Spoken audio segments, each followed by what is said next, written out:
Sarah was 29 years old, working double shifts as a nurse and watching her brokerage account swing up and down like a roller coaster. She had $10,000 saved up and was terrified to invest it in the stock market, but she also knew leaving it in a savings account paying almost nothing was a losing game. Then a colleague mentioned treasury bonds. Sarah had heard the term before, but had no idea what they actually were, so she started digging. And what she found changed the way she thought about her entire portfolio. Today, we're going to walk through exactly what treasury bonds are, how they work, and whether they might make sense for you. So, what exactly is a treasury bond? Think of it like this. When you buy a treasury bond, you are lending money to the United States government. In exchange, the government promises to pay you interest, called a coupon payment, at regular intervals, typically every 6 months. Then, when the bond reaches its maturity date, you get your original investment back in full. Sarah's first reaction was, wait, I get paid just for lending money? Essentially, yes. And because it's backed by the US government, treasury bonds are considered one of the lowest risk investments available. The government has never defaulted on its debt. That doesn't mean they're risk-free in every sense, but we'll get to that. Here's where it gets important. The U.S. government issues 3 main types of Treasury securities, and they differ by how long you lend your money. Treasury bills, or T-bills, are short-term, maturing in anywhere from 4 weeks to 1 year. Treasury notes, T-notes, run from 2 to 10 years. And Treasury bonds, sometimes called long bonds, have maturities of 20 to 30 years. Generally speaking, the longer you agree to lend your money, the higher the interest rate you receive. Sarah was in her late 20s, so she didn't want to lock up money for 30 years. She ended up focusing on 2-year T-notes, a middle ground that offered a decent yield without tying up her cash for a decade.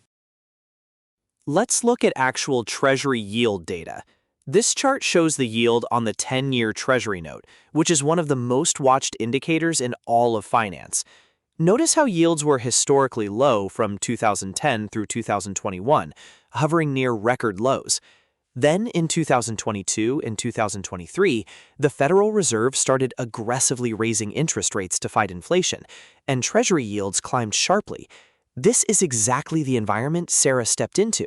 When she bought her T-notes in late 2023, she was locking in yields that hadn't been seen in over 15 years. The data tells a clear story. Timing and rate environment matter when you're buying bonds. Here's the number that stopped Sarah in her tracks: 5%. In 2023, short-term T-bills were yielding around 5% annually, the highest level in over 2 decades. For context, her high-yield savings account was paying around 4.5%, and the stock market had just come off a brutal year in 2022. A 5% return from the US government, with essentially no default risk, suddenly looked very attractive. Sarah put $10,000 into a 1-year T-bill and locked in that rate. A year later, she had earned roughly $500 in interest, guaranteed by the United States Treasury. For a first-time bond investor, that was a powerful introduction. One of the things Sarah loved was how simple it was to actually buy a treasury bond. You have a few options. First, TreasuryDirect.gov.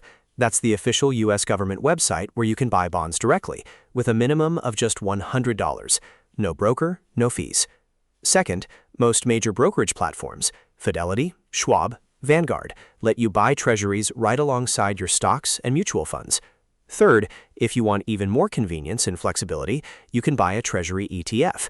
That's an exchange-traded fund that holds a basket of treasury securities. Sarah used her existing Fidelity account and bought her T-bill in about 10 minutes.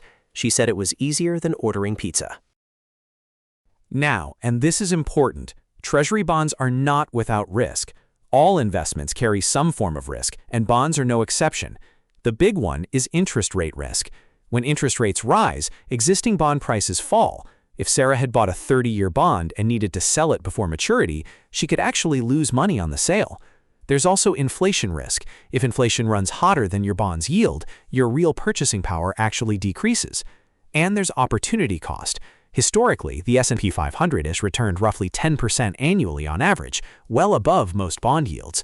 Treasuries aren't designed to beat the stock market. They're designed to provide stability and income. That's a crucial distinction. This chart puts the risk-return trade-off in perspective. Looking at historical average annual returns, U.S. stocks, represented by the S&P 500, have historically returned around 10% per year on average.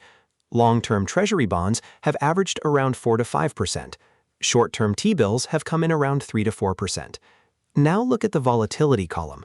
The S&P 500 saw peak drawdowns of over 50% during the 2008 financial crisis. Long-term Treasury bonds, far less dramatic. This is the classic trade-off in investing. Higher potential return generally comes with higher risk. For Sarah, treasuries weren't meant to be her whole portfolio. They were meant to be the anchor that let her sleep at night. Here's a benefit Sarah didn't expect, and it's one that many investors overlook. Interest earned on treasury bonds is exempt from state and local income taxes. You still owe federal income tax on the interest, but in high-tax states like California, New York, or New Jersey, where state income taxes can exceed 10%, this is a meaningful advantage. For Sarah, living in New York, that tax exemption added roughly 1 percentage point to her effective after-tax yield compared to a corporate bond with the same stated rate. If you hold treasuries in a tax-advantaged account like a Roth IRA or traditional IRA, you can defer or eliminate taxes on the interest entirely. Always consider the after-tax return, not just the headline yield. So where do treasury bonds fit in your overall investment strategy? Financial experts have long debated the ideal stock-to-bond ratio, and the answer depends heavily on your age, risk tolerance, and goals. A classic guideline, and it's just a starting point, is to hold roughly your age as a percentage in bonds. So a 30-year-old might hold 30% bonds and 70% stocks.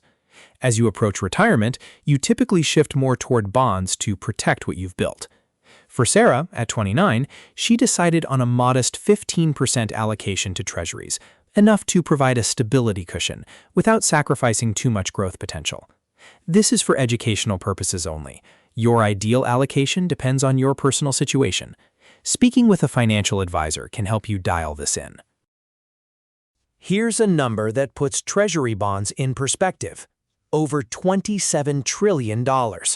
That's the total size of the US Treasury market, making it the largest and most liquid bond market on the entire planet. Foreign governments, central banks, pension funds, insurance companies, and everyday investors all buy US Treasuries. Why does that matter to Sarah or to you? Because that massive scale means you can always buy or sell treasuries easily. There's always a market. And that global confidence in U.S. government debt is precisely why treasuries are considered a benchmark for safety. When the world gets nervous about the economy, investors historically pour money into U.S. treasuries. That's the flight to safety trade, and it's been happening for decades. Sarah started with a question and $10,000. She ended up with a clearer investment strategy, $500 in interest earned in 1 year, and a lot more confidence about where her money was going. She didn't abandon stocks. She used treasury bonds as the stable foundation that let her stay invested during volatile moments without panicking. Here are the key takeaways. Treasury bonds are loans to the U.S. government that pay regular interest. There are 3 types: T-bills, T-notes, and T-bonds, each with different maturities and yields. You can buy them directly at TreasuryDirect.gov or through any major brokerage. They carry real risks: interest rate risk, inflation risk, but they're among the safest investments available, and they come with a valuable state tax exemption. Start exploring how bonds might fit into your plan today. Everything in this video is for educational purposes only and does not constitute financial advice. Please consult a licensed financial advisor before making any investment decisions. Past performance does not guarantee future results, and all investment